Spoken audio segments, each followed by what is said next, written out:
This is probably one of the most valuable videos that I'm going to make.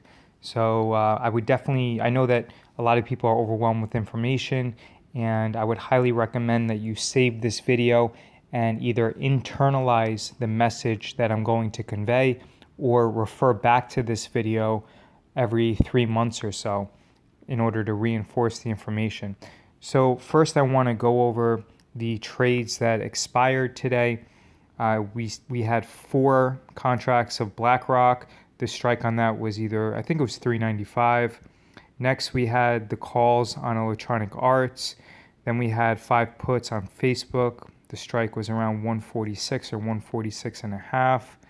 20 contracts of Lockheed, and then 3 contracts of Baidu.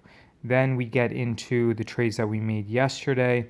You can see that we actually made money on Apple. So the funny thing was on Thursday, we sold a 195 put on Apple. And then even though Apple was down around $12 at the open yesterday, we were able to close that out for not a big profit, but not a loss. Considering that we sold the initial put on Thursday, I think at around $2.30, and then we closed out the trade on Friday at around $1.80, and Apple was down $16, and a lot of people lost money on Apple, and that's going to segue into what I really want to discuss today. I think one of the most important aspects for us as we continue our journey to being, incredible traders and consistently profitable, like day in and day out, or not day in, day out. I mean, that's not possible, but like month in, month out, irrespective of what the market does, is we have to be quick to close and slow to open. In 2017, well, actually prior to February 2018, I had made money 20 consecutive months. And I think that is non-recurring, meaning that in February 2018, I lost a little bit of money. And then last month, even though it was the worst month in 7 years, I don't want to rest on that fact, because just because it was the worst month in 7 years doesn't necessarily mean that November can't be worse than October was, or that January can't be worse. So I really want to reinforce that it's vital to be quick to close your positions and be slow to open. You really have to set those limit orders upon opening and wait for the position to hit and trigger at the specified price that you want. So a good example of this where I made a mistake was yesterday with Google. I had an opening position in Google, and that trade is showing me a decent loss because I forget what we sold it at. Maybe it was around $2.40. And at one point yesterday, when the market was at its low, we could have sold that same position for around $4 and gotten almost twice as much premium. Now, I know that we're not market timers and no one can tell the future, but I also think that it would have been better if I had not put that trade on when Google, I should not have forced that trade in because I was scared of missing that opportunity. Instead, what I should have done was set the limit price at a specific price that I thought was fair, like let's say $3.60. And then if that trade executed, great. If it didn't execute, then there will be other opportunities. There's no point to force trades. And I think I'm pretty good at that, but that's something that I need to improve upon. So remember, you want to be quick to close and slow to open. Obviously, you have to trade small. I think that is something that almost everyone does. Some of my students even messaged me this past week that they're up money, that the amount of money that they made this past week more than compensated for the amount that they lost in October, which made me feel really good. So, hopefully not many of you guys got hurt, or if you did get hurt, then it's probably only going to be like a month or two of profits, which is not unsustainable. So remember, you always have to trade small. Don't get greedy, because the people who did get greedy in October, they ended up getting slaughtered. I want to also address something, 2 trades, Electronic Arts and Alibaba. This past Monday, I closed out Electronic Arts for a pretty big loss. And the reason I did that was it was so stressful. And I just got tired of managing that position and consistently seeing it go the opposite way of what I was trying to do. So yesterday I had some calls that expire worthless, but I closed out the puts on EA, this past Monday at a pretty big loss. And, remember that you always have to take care of your health, because when you're healthy, you can always make more money. And we're profitable on 90 to 95% of our trades. And I'm not saying that it was a good decision. Definitely financially, it was not a good decision to just get tired of that position and close it out for a big loss on Monday. But my thinking was that this position is stressing me out, and I just want to get rid of it. And if it costs me 2 weeks worth of profits, then I'm okay with that, because at least it'll relieve me of the stress and the anxiety that comes along with constantly looking at that position. And Alibaba, it's the same thing. I should not have gotten involved in that.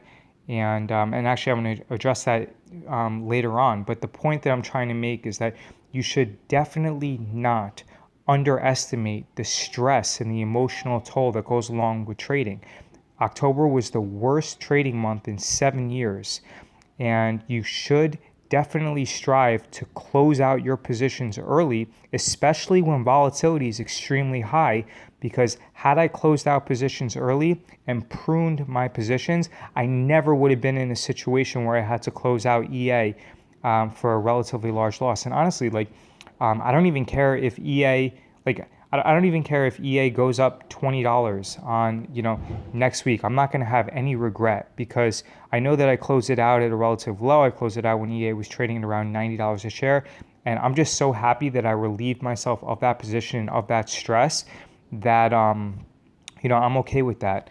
But do I think that financially speaking, I should have ever put myself in that position?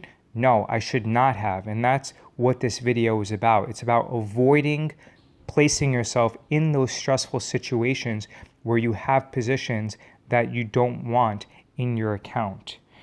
So, remember, the top priority, I think that over the next few months, over the next few weeks, we're going to adjust some of the ways that we trade. It's going to be a minor adjustment, but I definitely think that we're going to make some slight adjustments. And the top priority should be to find positions to close.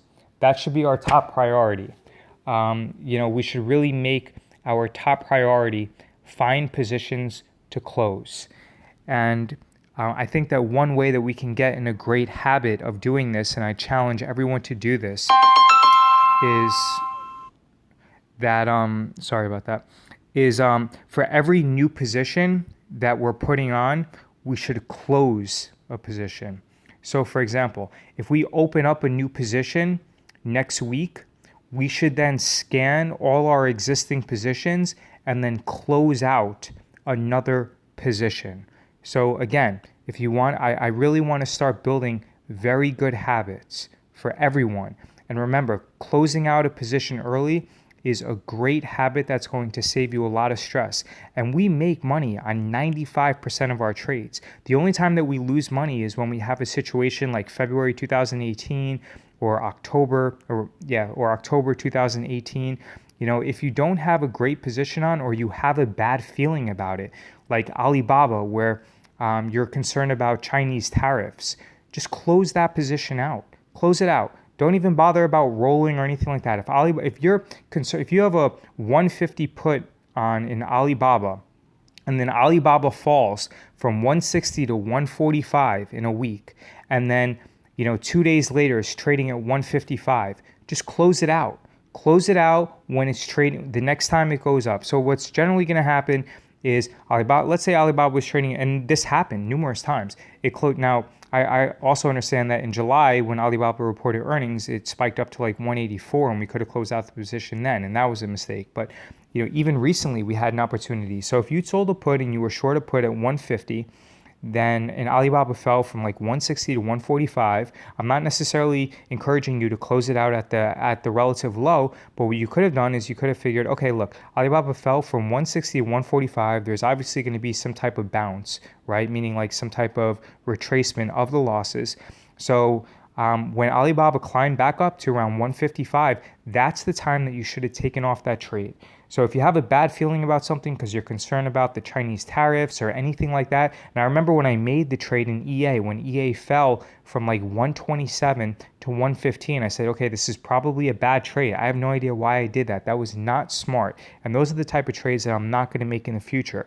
So remember, if you have a bad feeling about something, just close it out. So the top priority should be to find positions to close. Don't worry about maximizing your gains on every single trade because we make money on 95% of our trades. So if you take a tiny loss on something like an Alibaba that falls from like 160 to 145 and then you close it out when it hops back up to 152, that's completely okay. But you don't want to be in a situation like I was with Electronic Arts where it fell from 127 to 115 and then I sold a put and then it went back up. So then I sold a call and then I got whiplash and then it fell all the way down to 90 and I just got so sick of it that I just closed it out for a loss that's like 10 times as much as I should have just closed it out for originally, like 2 months or even a month prior. You just don't want to be in that situation. So to recap, the top priority is to find positions to close. And what I'm going to do and implement starting from now on, and I don't know how long I'm going to do this for, but I would highly recommend that for every new position that you open, we're going to close one. Okay, so for every new position that we open, we're going to close one, and we're gonna choose a position that we think we're least comfortable with, or that we just feel we need to close out. So if a trade has like 3 months left until expiration and there's only like 50 cents of premium left in that trade, we're going to close that out. If we have a trade on a security that that's not an A+ opportunity and the stock is acting weirdly or like it's underperforming the market, then we're going to close that out. So remember, the top priority is to find positions to close. For every new position that we open, we're going to close one. We have to be quick to close and slow to open, so that way we monitor our entrance, and when we open new positions, we make sure that we get the absolute best opening position so that we maximize our premium. Now, obviously, we can't tell the future, but we're not going to jump into positions like I did with Google, so that way we can try to receive more premium and get better entry points. And I guess the last thing is, because we're still not certain and we are still in a very volatile environment where the VIX is around 20, I am going to start trading more verticals.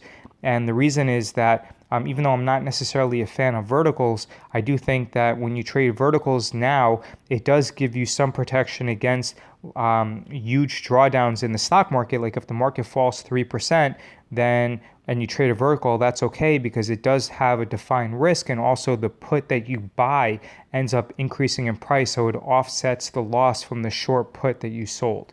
So that's pretty much it. So to recap, be quick to close, slow to open, trade small, which is something that we do. I use the examples of EA and Alibaba. Don't underestimate stress and the anxiety that goes along with having a really bad month like October 2018, which was the worst in 7 years. Now, I challenge you guys that for every new position that you open, you should close your weakest position. And a top priority is going to be to find new positions. You should seek new positions to close. You should seek and find positions to close. All right. If you have any questions, let me know. Hopefully you guys didn't take. I know that some of you actually are up money now over the past 5 weeks, which is amazing. So keep it coming. I'm very excited that people are doing well. And if you have any questions, then let me know, and I'm here to help you. Thank you.